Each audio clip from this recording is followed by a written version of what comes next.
Ouais, j'aime pas les chats. Salut, ça va bien? C'est un nouvel épisode de Merton fait sa bulle. Vous l'attendiez depuis longtemps, hein?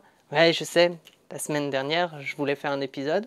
J'ai lu plein de BD, mais voilà, il n'y en avait pas qui me disaient vraiment, je sais pas, j'étais pas dans le mood, voilà, tu sais, pas de truc qui faisait genre ah tiens, j'ai très envie d'en parler dans Merton fait sa bulle.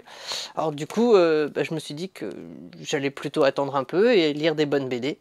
Ce que j'ai fait entre-temps, hein, c'est pas que j'ai lu des mauvaises BD, hein, il y avait des BD qui étaient juste sympas sans plus. Alors que là, j'ai trouvé 2 super BD.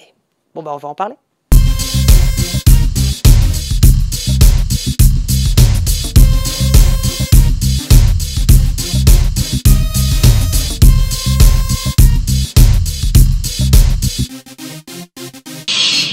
Alors, je vais vous parler du journal d'une expérience. 1 an sans Internet. Bon, moi, je pourrais pas faire ça, enfin, parce qu'au bout de 2 jours, je serais mort devant mon PC en faisant, je sais pas, tu sais, genre MS-DOS m'a tué, tu vois, comme un film en ce moment, et un fait divers, mais je n'en dirai pas plus. Alors, l'idée de base de cette BD, c'est un mec, on lui dit un jour hey, tu es un gros geek, le pire geek du monde, eh bien, à partir de maintenant, tu vas arrêter de te servir d'Internet, et on va te donner une carte de crédit illimitée, qu'il utilise pour faire plein de trucs, et c'est vraiment très rigolo, et on le voit compter les jours, se dessiner un faux PC sur son mur, et ça c'est vraiment très rigolo. Voilà, pour faire style, il est encore sur Internet alors qu'il n'a plus rien, les messieurs en noir sont venus tout lui voler, de manière très très méchante.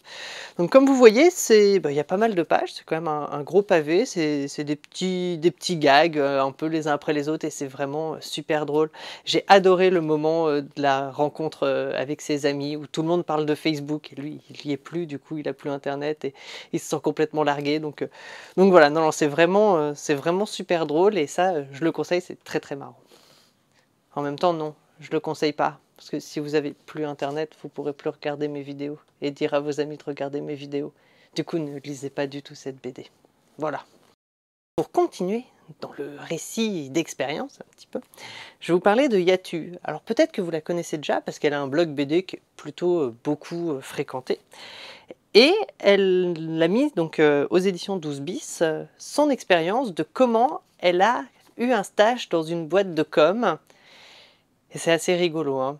Enfin, pas pour elle. Moi, j'aurais pas vraiment aimé avoir ce genre de stage, parce que finir à 4h30 du matin tous les soirs, et que tout le monde, quand elle arrive le lendemain un peu tard, lui dise « Ah ah ah, t'as fait la fête hier soir ?» ce genre de choses, voire « Ah, c'est toi qui es en retard, tu branles rien ?»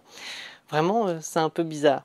Donc, on sent une certaine forme de jeunesse exploitée bien comme il faut, et voilà, bon, il y a un petit côté un peu engagé, hein, vous savez que des fois j'aime un peu ça, et voilà, mais c'est fait de manière super drôle, quoi. Enfin voilà, c'est du gag à gogo, c'est super drôle. Voilà, la seule chose dont il rêve, c'est un vrai contrat, hein. Faut pas rester stagiaire toute sa vie.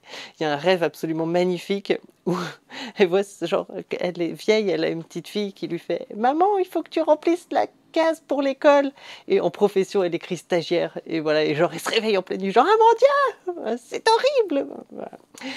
Ça en dit un peu long sur notre génération quand même, hein. Enfin moi je m'en fous, j'ai un boulot. Voilà. Mais non, ne partez pas même si vous êtes encore étudiant ou stagiaire. Je vous aime quand même. Bref, et achetez cette BD parce qu'elle est vraiment bien, et en plus vous aiderez une stagiaire qui, bon, maintenant se débrouille quand même plus comme quand elle était au milieu de son agence de com. Voilà. Et alors pour finir, je vais juste vous filer une petite info. Alors je ne sais pas si vous avez vu, mais sur France 3 en ce moment, il passe une adaptation de L'Épervier, qui est une BD française.